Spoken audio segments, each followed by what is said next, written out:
Welcome to Yes, Quit Your Day Job. On this episode, Seven sits down with Matty Corvin, frontman of Corvins Breed.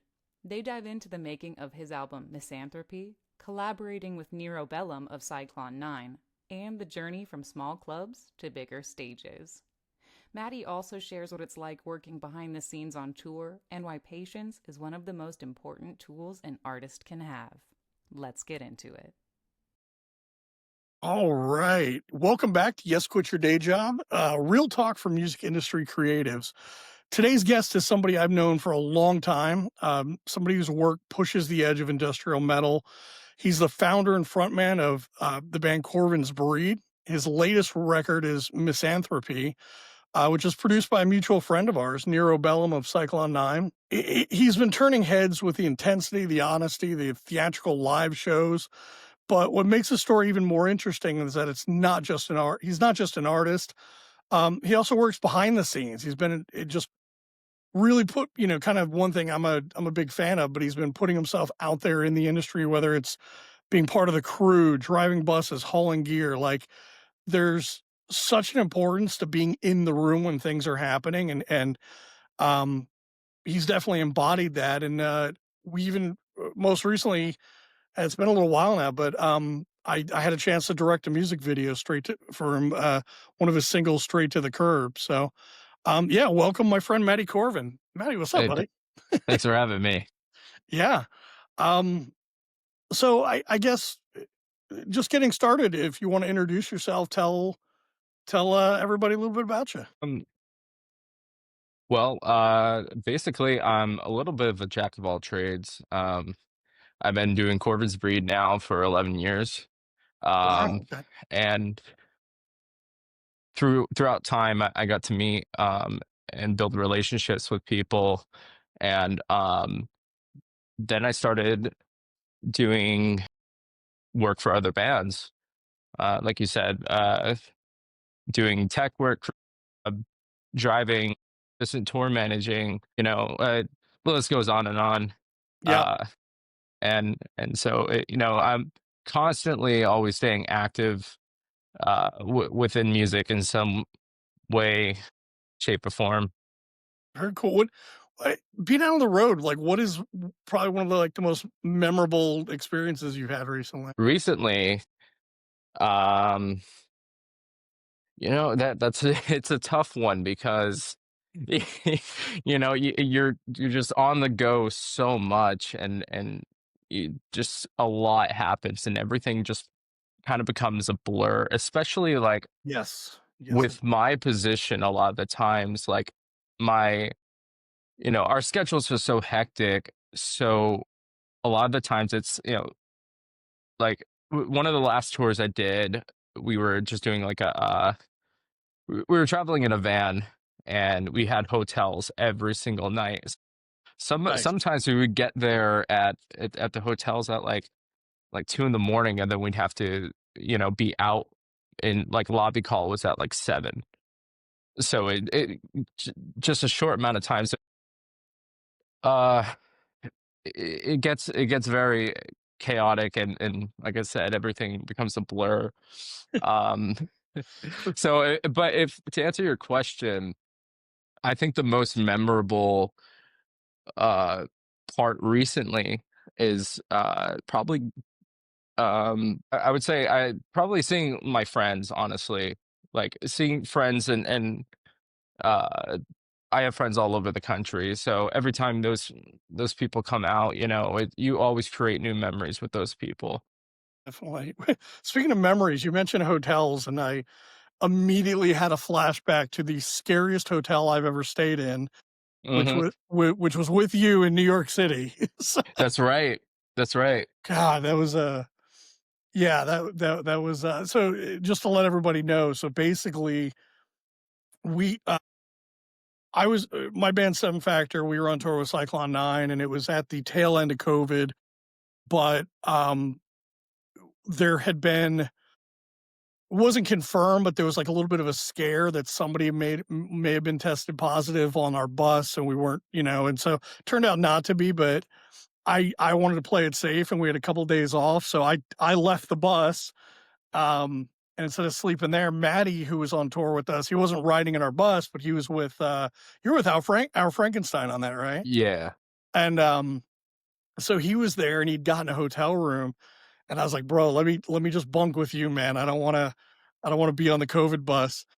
And like I don't even know how to describe that hotel. So like I'm kind of a big dude, and the room was not big enough for both of us to like No, we had to they gave us a mattress, but it wasn't a mattress. It was the spring, like it's like a cot. it was like it was like a cot, but it was like a spring cage looking thing that folded up. There Yeah. was no mattress. So they gave us that. That's what I slept on. There was one bathroom which was like down the hall, which was also the Yep. shower. The And if you community bathroom. yeah, it was like for the whole building. I mean, that building had to be over 100 years old in order to get to like if either of us needed to get up, I had to get up and fold my little torture cot so that Maddie could leave the room. Like and it was like a few $100s for this fucking room. I remember that too. But we were like, where is it in Manhattan? I think we were like right near the Google building Yes. or something. Yeah, Um, I remember actually walking inside this place, and parking was just atrocious because out there you have to get like an actual go through a parking garage. And I remember there was actually a couple of places that gave us a hard time. Um, but I remember walking through the doors and it was like a prison. It was insane. It was like you had to like buzz through like I think it was like a couple doors. yeah, yeah, yeah. Yeah, that was yeah, that takes I've been all over the world touring, and that was the scariest hotel I've ever been in. So thank you for that. Yeah. Um, but you and I have known each other a long time, just over the years through the scene. Look, Yeah. you mentioned you've had Corvins Breed for 11 years. Like looking back to when you first started, what feels most different now than it did then? Um, I mean, the music industry, time in general has just changed so much.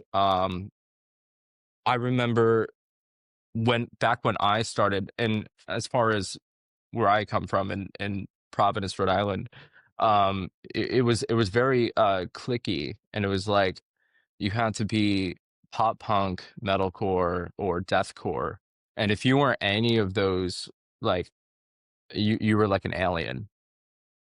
And it was really hard to break through the scene. But I would say that now that time has progressed over the years, I've been doing it for so long. You know, at first it was something I just wanted to do, and then it just got really serious, really fast. And it's kind of like it's more of a job now. These days, before back in the day, it was just fun, you know. But then now it's just all you know, everything's all, kinda corporate and that sort of thing, and, you know, it's gotta be at the same time, you know, if you wanna keep the circus rolling, if you will, but at the same time, I wouldn't trade that for the world, though, you know, I I love doing what I do, and, you know, I will continue to do it even if it kills me. Wait, you so take us back to the beginning. You mentioned Providence, like what, and there's a lot of, so you mentioned like pop punk and all these different kinds of bands. What made you Yeah. want to start Corvin's Breed in that environment? Um, I just wanted to do something a little different, you know. I just got tired of seeing all these bands that would just kind of go up on stage and they wouldn't really have they would just be going on stage in the clothes that they woke up in, it seemed. Just jeans and And t-shirt. Yeah. yeah.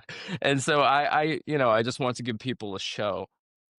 And I'm like, you know, these local shows, there was like, I don't know, $10 a ticket or something, or door fee, $10 or whatever. Yeah. Yeah. But I'm like, why? I feel like for $10, I'm not being very entertained, you know, and you know, $10 now is nothing, but it's I'm going to see a show. Time is money. Why? Yes, there's music and they're performing, but I feel like something extra could always be done. And I feel like by me stepping up to the plate and putting a little more into it is what made the word kind of go around a lot faster. Right. So Did you ever play the living room in Providence? no, living room was way before my time, Okay. unfortunately. That was one of so with my old band Human Factors Lab, that was one of the, if not the first venue we ever played outside of Florida. Okay. Yeah, so we came from Florida and we got invited up. Um, there was a band we'd met through MySpace called Absinthe, and they invited us up there and we did a little thing with them and Bile, if you remember Bile. Yes. Yep. I And remember Absence too. yeah. Yeah, yeah. And so we played that show with them, and it was and we did like we did Providence, the living room, we did Boston, we did New York City. I think that was it. There may have been one or two other, I think maybe there was a Hartford, but it was, just that little area, just a little mini tour, but it was like Right. our first time ever leaving Florida. We'd kind of outgrown Florida a little bit and we were spreading our wings. And I remember there was just like a pole in the middle of the stage, and it wasn't like a stripper pole. It was like a like holding up the building kind of pole. Right. I've definitely played some venues like that. Yeah, it was one of those for sure. Um, so I think you and I remember us talking about this, and correct me if I'm wrong, but the name and the imagery comes from like a fascination with crows. Is that right? Yeah. What is it about that symbolism that that speaks to you in your art? Um Well, crows are something that people just, you think of animals, and it's not something people really talk about. Um, but they're actually really interesting creatures, at least to me. I liked how they always they clean up after the dead carcasses like roadkill and stuff like that, and it's super important to the environment. And I think there's something special about it, and I always felt like I kind of resonated with that because um you know I always felt like I was almost like the black sheep. I mean, hell, I wouldn't even say that I fit into the industrial scene, you know um so that's something that was just always a part of me, and I was just kept very close. Okay. Um, eh, Moving on a little bit. So you've called Misanthropy therapeutic. What was happening in your life that made this record so personal for you? Um, I didn't go into the record with as far as the writing process, and I'm like, I'm gonna call it Misanthropy. Like, there was no sort of direction or concept I was going for. And once once the music was done, I started working on the lyrics, and I just started, I had a lot of built up tension inside of me. And it's interesting.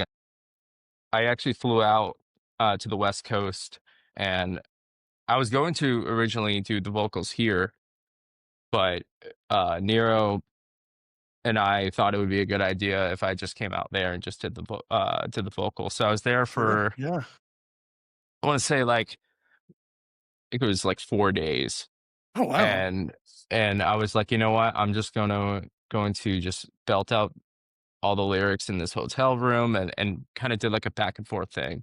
Would work on lyrics and go to go to his studio. And I noticed when I was sitting in this hotel, like completely alone, no distractions or anything, everything that I was writing was just, I was letting go of everything that I uh held on to for a long time. and just certain my personal experiences that I went through. And it wasn't until it was all wrapped up and I was like, all right, like, I think I said something like, oh yeah, I was definitely uh misanthropic or something like that. Um and I was like, okay, well, this is this is what we're gonna call the album. So it definitely sums everything up and definitely how I was feeling at the time. Okay. And you mentioned you're working with Nero Bellum. Most people know him from Cyclone 9. Good friend of mine and yours, I'm assuming. What was that collaboration like? It was wonderful. Um, I actually was interesting is we him and I go way back. Yeah, Um, same. I've known Nero for probably 20 years at this point. yeah, and we actually met through a mutual friend online. Um, and we did a remix. He did a remix for one of our old songs. And we just kind of kept in touch throughout the years. And I always loved his writing style. I always thought that he was a great producer, great songwriter, great lyricist. Absolutely. Um, and I've always felt that okay, if we were to collaborate on an album, like I think it would be something really, really special. So I reached out to him. We, I pitched him the idea for the record, and he was all about it. He really understood what it was that I was trying to do, and we just kind of just everything just flows together when we're working together. It's funny because like he'll surprise me, and then um I'll surprise him. So it's kind of like this like ping pong effect. Yeah, So the album has like blends a lot of heavy electronics and guitars, and there's a lot of like that horror atmospheric stuff that I know Nero is really good at that, having collaborated with him myself on stuff, and yeah, the the modular, synths that the magic he does with those. Like during that process, how much of like the sonic landscape there was intentional, or how much just kind of organically came to life? I think our best work is actually when we do things on the fly. Yeah. Um, like for instance, there was a couple times where we were just doing vocals in the studio and he was just like, "Oh, wait a minute. There was like a bridge." And if you listen to actually the title track um during that bridge there, there's like a lot of like there's almost like a modular synth solo going on and he just like got up and he was like, "I have this idea," and just like started going ham on that, and it all like kind of came together, and we actually experimented a lot. He had this like really cheap like maybe $20 plastic microphone that had like the XLR cable like attached to it. Okay. um and he's like, "Yeah, I got this." I think he said at like a Salvation Army or something like that. And As you and do. at Yeah. the yeah, and the end was like a quarter inch jack. So he like plugged into he had this like tiny little orange amp, and he's like, "All right, sing through this." And it just gave this like really thin fuzz tone. Yeah, I bet. And that was very effective. And I want to say it was songs like Somewhere Broken, and I think Blood on Hands as well. Maybe a couple other songs, I don't remember, but it's always I always like kind of doing those last minute little tweaks and stuff on the fly because you get so much uh a minor detail could really change a song, I Oh, feel yeah. like. The whole vibe. Yeah. I know for me, one of the highlights is the album. One of the highlights from the album is Straight to the Curb. Just because you and I collaborated and had the pleasure of directing that music video with you. Um, Yeah. from your perspective, what was that process like? Like just yeah, the whole thing, like seeing that song take on a visual form. I avoided doing music videos for the longest time, and that was simply because I wanted to make sure that it was something that I didn't regret doing down the road, to if I'm being quite honest. And I didn't really know what to expect. You definitely kind of showed me the way. Because I've just, I've never been a part of a video, never done anything like that. So, um, yeah, it was a lot of it. I remember we did have we'd have a plan in mind, but it again, it was one of those things where we just kind of did it on the fly. And Yeah, I remember you came in and there was a concept, and I was like, "Well, that's cool, but let's go over to the LA Zoo." yeah, yeah, Just because at the time I was living in a mansion, like, right under the Hollywood sign. Griffith Park was right there, so we were able to drive, it was a 2-minute drive, and we were at the old LA Zoo, and if nobody's ever been there, like, you can still go into the old animal cages, and it's got this very interesting aesthetic, which I think, um I mean, I think the story for that video is still coming to life even in the editing process for me. See, because we had an idea going into it, and then I had kind of an idea when I was shooting it, but then editing it, I think it really kind of like clicked, and I saw the whole story, and how it came to life. And yeah, that was a lot of fun. I really enjoyed that whole shoot. yeah. It was a good day. It was a long day, but it was a good day. They they usually are, yeah. Yeah.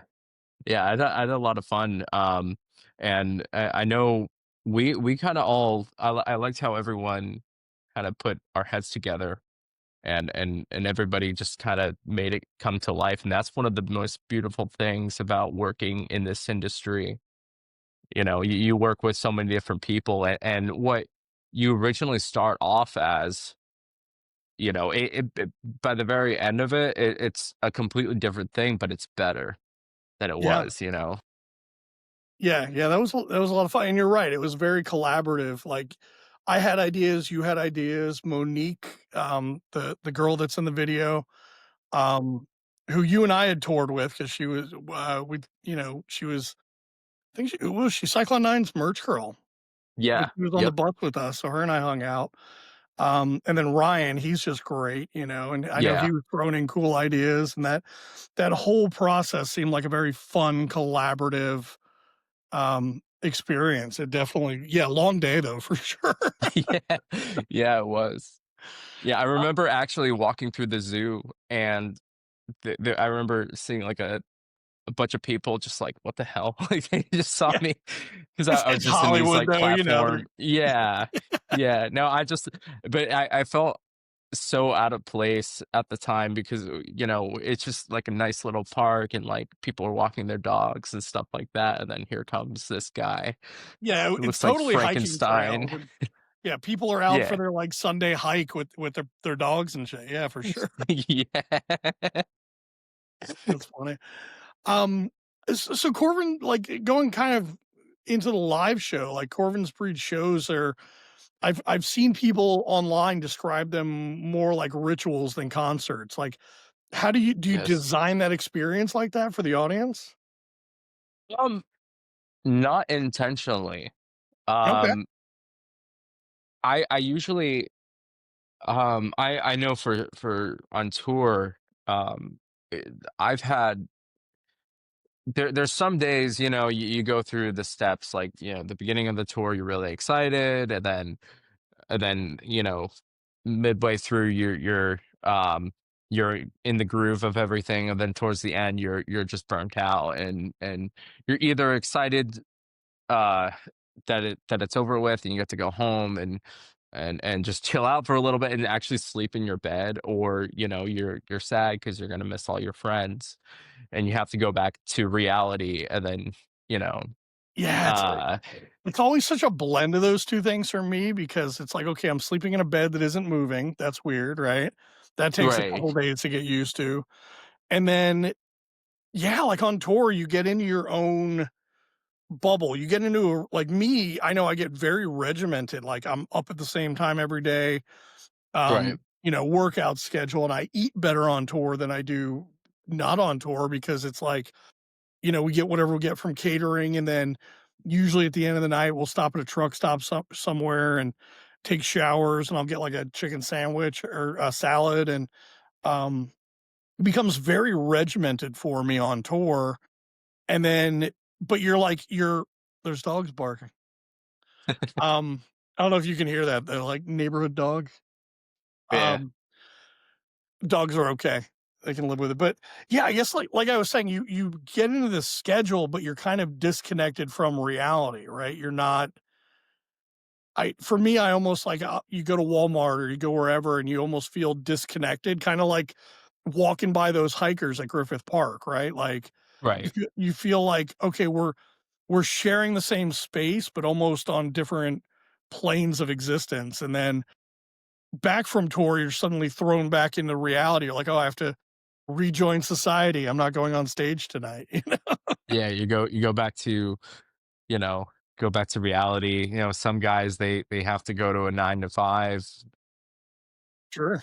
I know I've had to do that, and that it kind of sucks because now you're it's like you got lifted up because you were uh you're a rock star, and then just as fast it's like boom, you're a nobody all of a sudden. It's a weird feeling.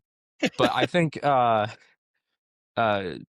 I think for our shows, I know there's been times where I've gotten very devastating news, and then I'd have to immediately like go on stage and perform, Wow. and so it really depends on the mood, like how I'm feeling that day. You might get a an angry, pissed off Matty Corvin, or you might get a really sad Matty Corvin. You might get a really goofy Matty Corvin. I've done some goofy shit for sure. I've grabbed people's cell phones and started like recording us on stage, and that kind of thing. And it all depends on the vibe. But I've always I just I kind of let the music kind of take over me, and I get into this headspace where I become my alter ego. And I guess that process will start once I start getting ready for the show. And I morph into um, the person that I wish I could be every day. Okay. I I can relate to that where, it's putting on the makeup and kind of I'm definitely a different person on stage than not on stage, which unfortunately you've encountered firsthand. Yeah. Sorry about that. I But good yeah, I'm not times. a I can definitely relate because with me it's I think any trauma, it's a way for me to take all the negativity in my life and put it into a little Yeah. box, and then it lives in that box unless I'm on stage.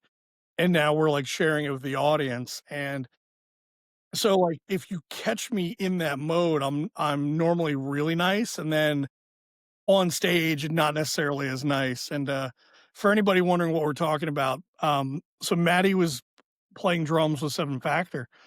And the first night there was some sort of mishap, and I wound up throwing something at you. I think it was maybe a mic stand, Yeah, right? no, it was the cymbal stand. Oh, that's what oh, yeah, I picked up the cymbal stand and, um, in Utah, and, like, we just trashed the stage, and Yeah.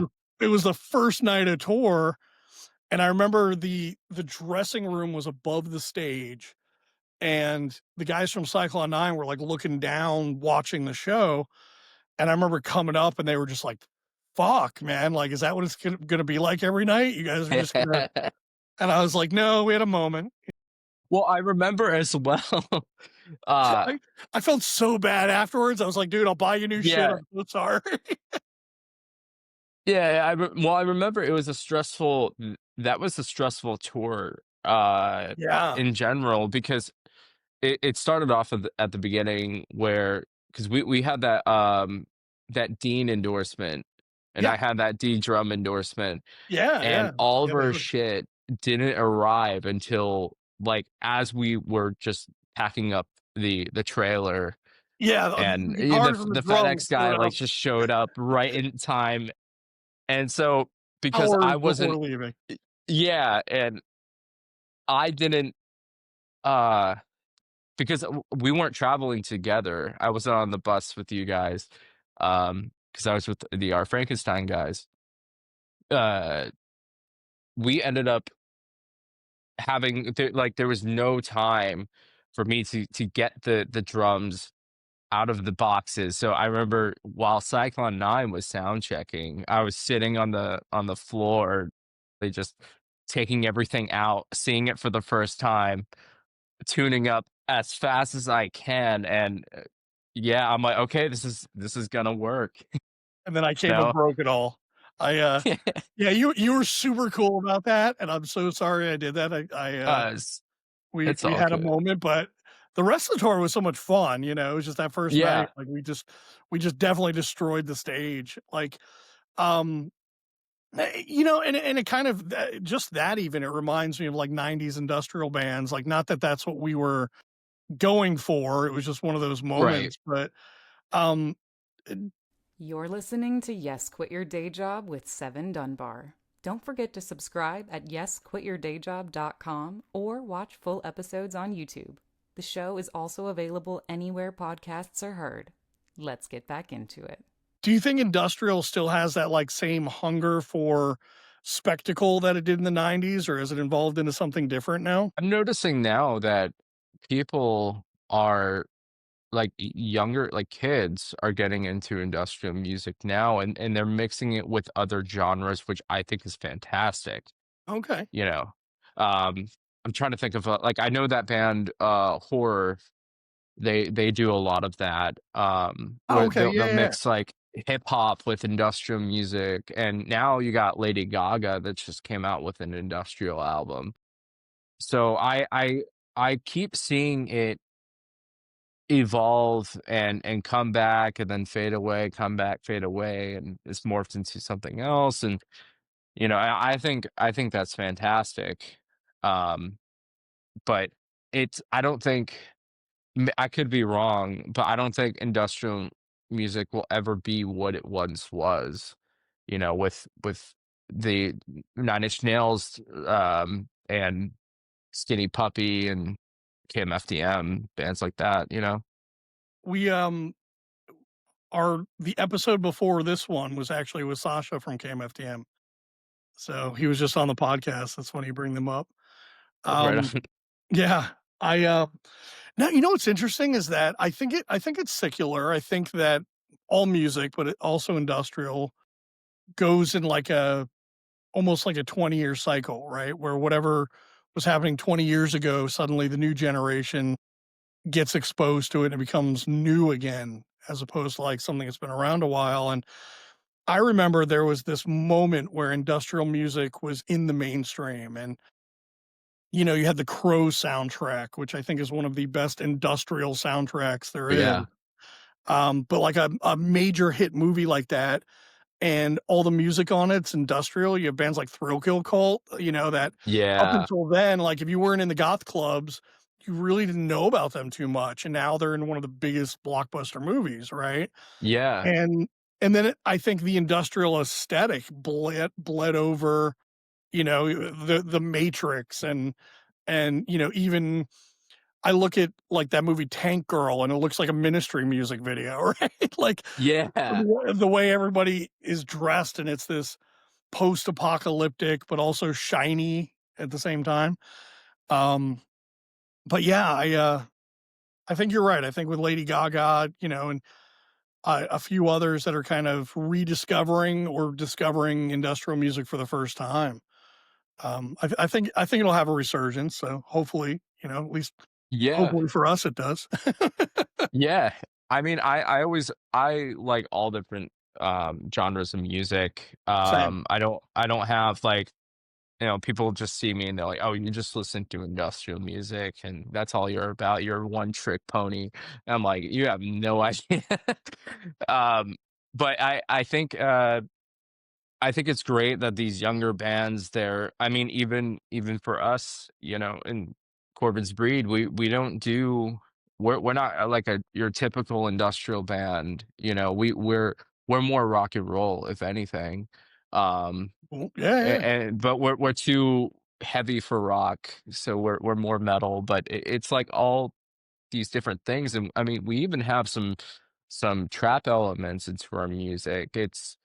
I think industrial is one of those things where it just can go off and it will evolve and keep evolving Yeah. until the end of time. And now I'm even seeing um like, I know we mentioned Gaga just a second ago, but like Bring Me the Horizon and Bad Omens and these other bands are really, really popular. They incorporate that stuff too. Yeah, I mean, right now, I think we're seeing a resurgence of just rock as a whole, where you have bands like Sleep Token and Deftones again, and like these Yeah, bands are dominating the charts right now. And for a long time, you wouldn't see any rock bands on the chart. Like the closest thing would be like 21 Pilots or something, right? And right, right. so I think we're definitely seeing a resurgence. And it's funny you mentioned like the rock band, but then some shows you're too heavy. Like we always had a thing where we'd show up to one show and it was all metal bands. Like we did this, it was almost like a death metal festival in Houston one year. That part of our tour routing, we wound up on this festival, and we went on like pretty late in the night. We went right on before this band called Goat Whore. And if you know us and you know Goat Whore, like they're much more metal, much heavier than we are. And so we come out and we have the two girls on keyboards and we're wearing makeup and we have, latex and vinyl and all, sparks flying all over the stage. And it's like, oh, these guys are an industrial band. And then we go and we do Yeah. an industrial music festival and we show up with drums and they're like, you guys have a live drummer? Like, oh, you're a metal band? Yeah. So it depends on we always were like hovering right in that industrial metal kind of place. Right. Um, I know you've worked behind the scenes. We mentioned with Cyclone 9, not just as a collaborator, but like literally as part of their crew. How did that come about? Um, well, it was actually, um, I've always kept in touch with the Cyclone 9 guys, and we were always close. And Nero was actually uh tour manager for Scold, Yeah, and they needed somebody, and so he asked me if I knew anybody for the job. And I've always been a fan of Tim's work. And so I was like, well, I mean, I have nothing going on right now. I'll I'll do that, or I'll give it a go. And so we set that up. I did the tour.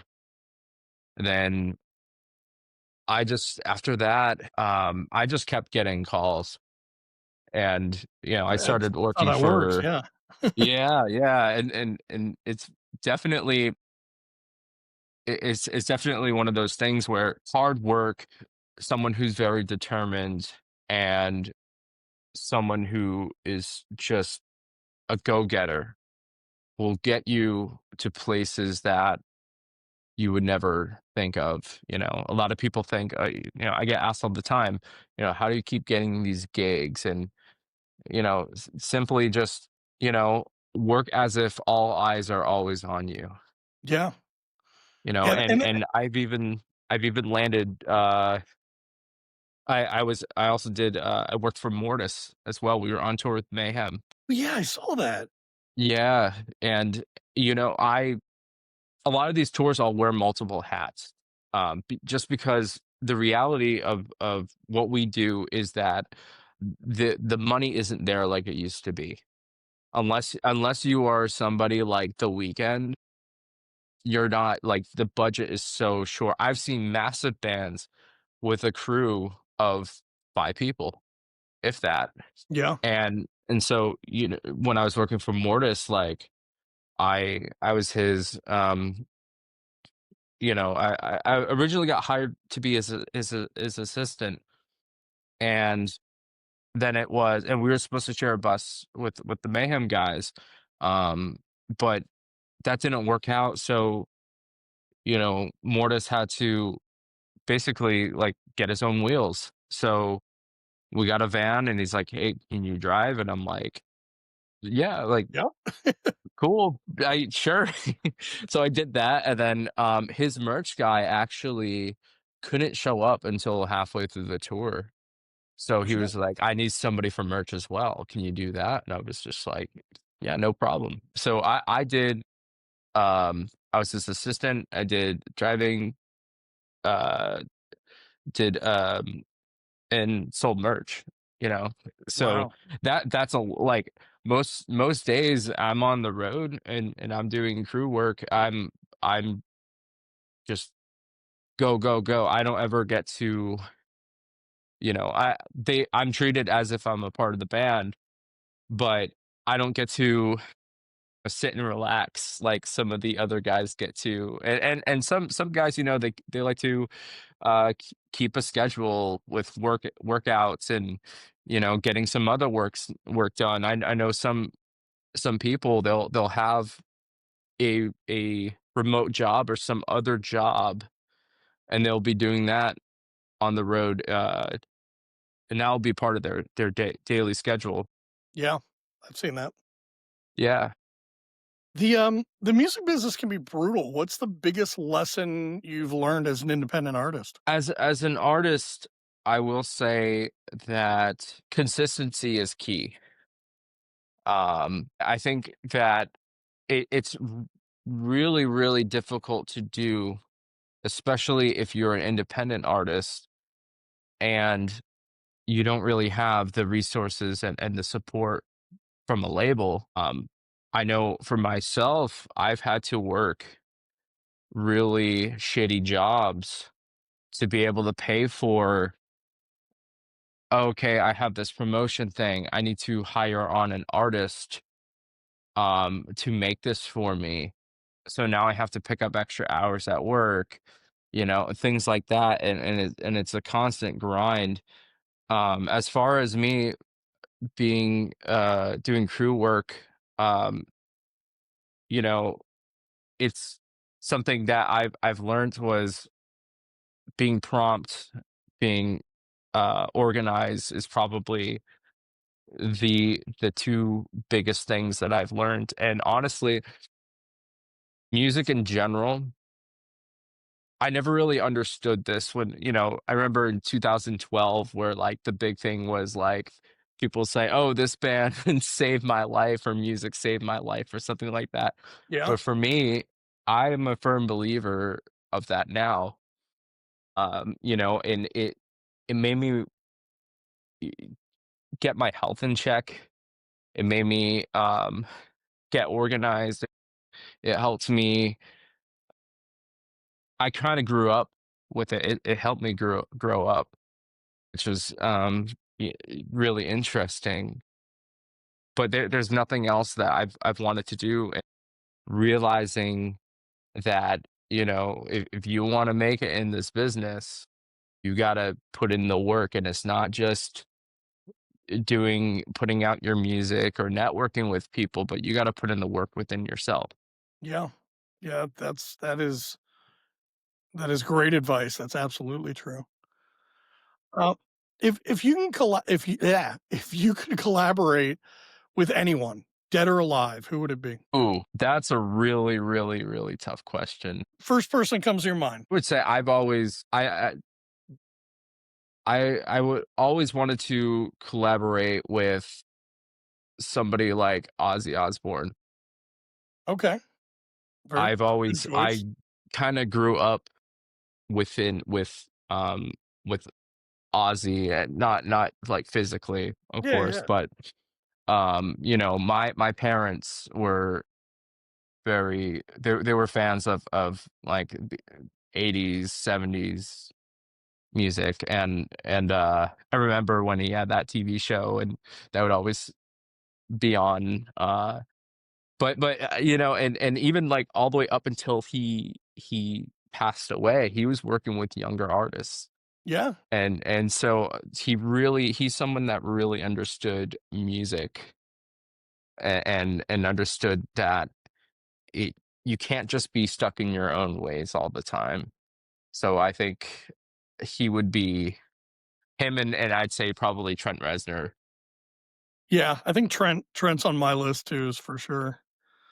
Give me a tour horror story. Like, what is the worst gig experience you've ever had, other than me throwing a drum set at you? So I think the worst experience I've ever had was we played in San Francisco. We were it was Corvins Breed, Cyclone 9, and we were actually sharing a van with our Frankenstein. Oh, okay. And so after our show in San Francisco, we were like, okay, we'll get a hotel somewhere on the way to the next venue, somewhere out of San Francisco, preferably. And so we're on the road. We're starting to get really tired, and we see like uh, an exit for hotels. So we ended up going to this Motel 6, and it was all gated. And I'm like, oh man, like this is like some really bougie hotel or Motel 6, right? So we go into the office, we go into the or the front desk, and uh we we were like, hey, we got this 15 passenger van with a 6x12 trailer. You think this will fit? Like you have room for us? And the guy's like, I'll open the gate for you. You guys just see if you can fit. And so Gates open, it figure lo- it out. yeah, yeah. And he's like, If it works, we'll get you a room. If not, then whatever." So my drummer, Davey, runs out, and it looks like from his perspective where he was, it looks like there would have been plenty of enough room for us. So we get the room, everything's good. We go to park, and we're stuck. Shit. We see some guy he was shooting up something. It wasn't heroin, but he was like throwing the needles off the balcony and just tweaking out. Next thing you know, we see like a bunch of heads pop up from behind this like brick wall, right? And they all like we are at this point surrounded by all these strangers, these strange men. And I honestly thought there was never in my life that I thought I was gonna die more than that night specifically. And the guy was just like, "Oh, y'all on YouTube?" And thank God for their drummer, Jimmy. He had a knife on him, and he's like, "Get it." He's like, "Get away, get out of here." And Jimmy's like, "I can't deal with this." So he just like flips the van around, and he got us out of there. But I comes to find out that wherever we were was one of the most dangerous cities in California. Can't Okay. remember the name of it, but I was I was kind of pissed because I was like, You got all you are Frankenstein guys. You guys are all from California. You didn't know that this was like one of the Nobody most knew this. yeah, yeah. So I think that was probably one of the craziest stories. I mean there's definitely have been a multiple of other instances, but that one sticks out the most for sure. What's one piece of gear you couldn't live without? One piece of gear that I couldn't live without. That is a great question. I would say, give me a guitar, any Okay. guitar, or any sort of synthesizer, Which is and funny I'm because good. I met you as a drummer and then a vocalist. Yeah, Yeah. So you're like, look, I I play could. drums, I sing, but I guitar or synth. Yeah. What what what's the one thing you wish somebody had told you when you were first starting out? Patience is everything. Less is always more. When I started out, I always wanted to. I was just so ambitious, and I just really wanted to perform more than anything. And I think when I started out, I did too much too fast. Okay. And I unfortunately back then I had a lot of people that flaked on me and caused us to cancel shows and things like that. Um, which that really bummed me out because not only did I want to perform, but I didn't, you know, a lot of people were looking forward to seeing us play. So, it's never good to cancel a show. I understand, sometimes you have to, but I think I I wish that things were paced better back Okay. then. Um, I always end the show where I kind of turn the tables a little bit, and I always open up the floor for you to ask me a question. So, what would be a question you would want to ask me? Who was your favorite artist that you have ever worked with and why? Damn, favorite artist that I've ever worked with. I don't. I probably would say Chris Verena from Nine Inch Nails. You know, Okay. I mean, so obviously there's the fan in me that has always been a Nine Inch Nails fan. They've been a definite influence. Of course. Chris and I met because he was playing drums for a band called Army of the Universe, and we were on tour with KMFDM. They were the direct support, so they went on right before KMFDM. We went on right before them, Okay. and so I met Chris on that tour, and we stayed in touch. And when we got off tour, I'd started a new album cycle. So I had this new album I wanted to do, and I asked him if he wanted to produce it. And I was working at KDS Studios in Orlando at the time, huge facility, large SSL consoles, and um, wound up flying Chris out to Orlando, and we tracked all the music over the course of like 3 or 4 days. And it was just um, a great experience because like watching him on a large console and just on Pro Tools, like he is a master. He's been doing this since Pro Tools first came out, right? The Nine Inch Nails guys were one of the first ones to really they were very early adopters into Pro Tools and just that technology when everybody else was still on tape. And so to be to watch that and then hear some of the cool stories of when he was in Nine Inch Nails and when he was in Marilyn Manson and stuff like that. And we became really good friends. I'm still collaborating with him to this day. Um, we talk, probably once a week about gear and other random things going on in the world and in music. And yeah, like I wound up so we did all the music and then I went twice out to his studio in LA and did the vocals in two different sessions for about like 4 or 5 days each time. Um, and so that's as far as working with, that was one of the ones that yeah, it was just such a great experience, and it he pushed me kind of like your collaboration with Nero, like, he pushed me past my limits of what I thought I could do as an artist, so, I showed up in LA and still did that damn dog. That's not my dog. My dogs are sweet little angels. Um, but yeah, I showed up there without lyrics, and I'm writing lyrics, and like, one of the songs you know me, like, I don't drink, I've never done drugs in my life, and Right. but I'd gotten real sick and I went to the emergency room and I had this like just terrible cough and chest cold and they gave me codeine cough syrup and I've never really taken cough syrup or codeine and I didn't understand how it works. So I thought whenever you were like coughing, you did a shot, right? And so Oh I'm no. tracking vocals and I would get like 2 or 3 verses in and I would do a shot of the cough syrup with the codeine in it. And then I would do like a couple other lines and I would do another shot because my voice wasn't feeling right. And so in the span of an hour, I went through the entire bottle. Um, and I didn't have lyrics, and I'm just like making shit up on the fly, but I'm like really fucked up on cough syrup.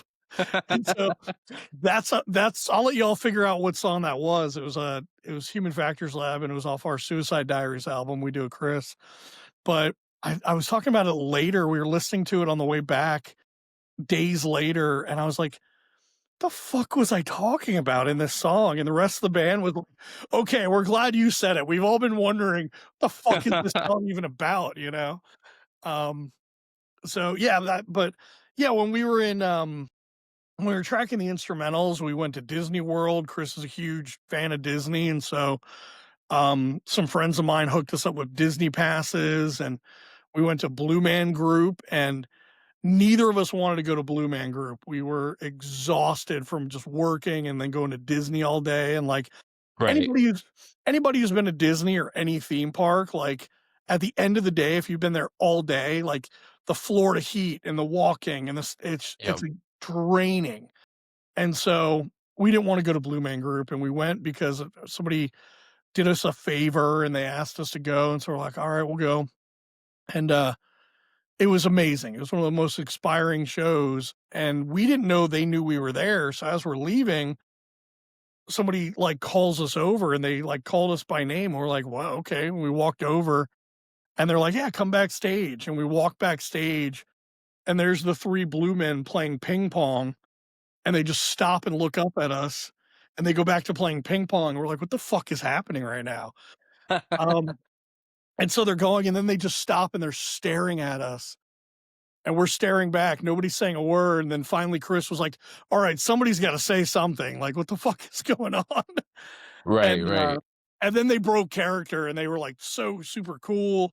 They took us up on stage and showed us all like the instruments, and they have some like real cool custom percussion and custom string instruments and stuff too. So yeah, that was so for those reasons, that's probably the most fun I've had working with somebody. And then I've had the opportunity to work with some like really well-known artists, and there's always a little bit of like, you know, somebody's coming in and you're I remember Iggy Azalea coming into the studio, and she was coming in and hanging out with there was another artist that I was working with, and she was there with him, and I didn't know she was Australian, and the whole time I'm like listening to her talk, like it just didn't compute. I'm like, why does she sound Yeah. like, you know? So it's always those kind of cool environments, or like doing live events. I've worked a lot of Super Bowls and a lot of like WrestleMania, and to be the Yeah, I remember energy. you were telling me about that. Yeah, yeah. And so just like, I'm not, honestly, I'm not a wrestling fan. I'm not a football fan, but the energy Mhm. of those events and being backstage and seeing the artists and them getting ready, and what every like the machine it takes. It's like what you and I do on tour, but on such a grand scale, you know? So those are always Right. enjoyable. But Oh, yeah, for sure. I always found that the big production events were so fascinating because there's well, so I go many to the different groups of people that work for different people just to make this giant thing come to life, and it's incredible. I remember we did an NBA All-Star game once, and I get hired on for audio, but when I got there, I was told I wasn't doing audio. My job was, we had this stage, and we it was like a puzzle pieces, right? So they're Mhm. cut into these sections that are like the size of a car, and they're all different shapes. And for 2 or 3 days, all we did was we lined up, and we had this guy who was like a drill instructor and with a stopwatch, and we would everybody on one corner of whatever their puzzle piece was, and you're running out in a specific order, and you go to a specific place. So what that does is the whole stage arrives, all the pieces just kind of come together instantaneously, and there's somebody jumping on top, and they have a key, and they're locking the pieces together. And it's the reason for this is because it's a live event, Mm. and the halftime show was Pharrell was leading it. It was right when that Get Happy song came out. but then we also had like Snoop Dogg and Busta Rhymes and Diddy and Nelly and I can't even remember Janelle Monáe was there and yeah, it was a lot of people, but it was like this all-star cast. So we had to, in that like 4 minute or whatever it is commercial break between the basketball game is live, it goes to commercial, we have to assemble an entire stage for the artist to come out on. So, um, yeah, like different groups of people working in tandem to make sure because it's happening one way or the other. It's a live event, right? So Yeah. there's no I know. leeway. There's no delay in the show. No, no, not at all. And I Yeah. know when we were on when I was with Mortis, we would get to the venues. Now that was the first ever tour myself that I wasn't doing small clubs or anything like that. This was all theaters, Wow. and everything was all Live Nation, or every show was a Live Nation event. And so we would show up, and I'm like, in my mind, I'm like, okay, gonna load in, do the thing. But there's a whole like entourage of people that work for Live Nation that Yeah, are there's a crew they're there ready to loaders. already load. Yeah. Yeah, and I'm like, this is fantastic. You know, I don't have to do anything. Like I made the big time. That's awesome. Right, right. So, I mean, of course, and then once we got inside, we had to set up our own gear and stuff like that. But, um, Ridiculous. yeah, it's just crazy just coming from the world that I'm used to. I just wasn't really prepared for that. Yeah. Yeah. I got a glimpse had that same feeling when I started doing like large arena shows, you know, and I'd mentioned Nine Inch Nails and I was a part of the Tension tour for probably about a week and seeing, you know, like okay, this is like not just an industrial band, it's freaking Nine Inch Nails and seeing it on an arena level and how that's all put together and how that's done and um yeah, you definitely start going, man, I all right, this is goals. This is where we need to get to, you know? Right, right, exactly. Well, Maddie, this has been incredible. It's been so good catching up. I honestly, you and I, Absolutely. it has been way too long since we've just chatted, you know. Yeah. Yeah, I mean, but so before we wrap up, like tell people where they can find you online, where they can check out Misanthropy, and of course watch the Straight to the Curb video because I directed it, you know. Yeah, absolutely. Yeah. Yeah, Um, where can people find you at? Give us all your socials. you can find us on YouTube. Instagram is Corvins Breed Band. My Instagram handle is Matty Corvin Official, all one word. Um, and if you're interested in buying any music, any merch, you can just go to Corvins Breed Bandcamp. I think uh, I don't know what the URL is, and it's probably very long. Uh, but yeah, or I mean, Spotify, Apple, we're on everything. I don't think you can't go on any website and we're not on it. Go on and Um, type your name in and people will find it. yeah, Uh, that's exactly. awesome. Anything else you wanna add? Anything you wanna that people should know about? Um, we are going to actually, on the discussion of Misanthropy, we are going to be releasing Misanthropy Deluxe, which will have a couple bonus tracks and some remixes from some friends of mine. So looking forward to that. There's no release date on it as of yet, but that is something that we're in the works of. Well, let me know when you want the 7 Factor remix. I got you, bro. Absolutely. I was actually just going to ask you about that, funny enough. So Yeah, yeah. No, seriously, yeah. We'll connect after this, and I'm happy to throw down a remix, man. absolutely. And that lines up because we have new stuff coming out too. But I Hell can yeah. I can plug that all day on my own. You know, but yeah, man. So yeah, thanks again. It was great having you. This is Yes, Quit Your Day Job. Once again, I'm Seven Dunbar, and we'll see you next time. That was Matty Corvin of Corvins Breed. Check out his album Misanthropy and keep an eye out for the deluxe edition with remixes. For more episodes, visit yesquityourdayjob.com, subscribe on YouTube, or find us on Spotify and Apple Podcasts. Thanks for listening to Yes, Quit Your Day Job.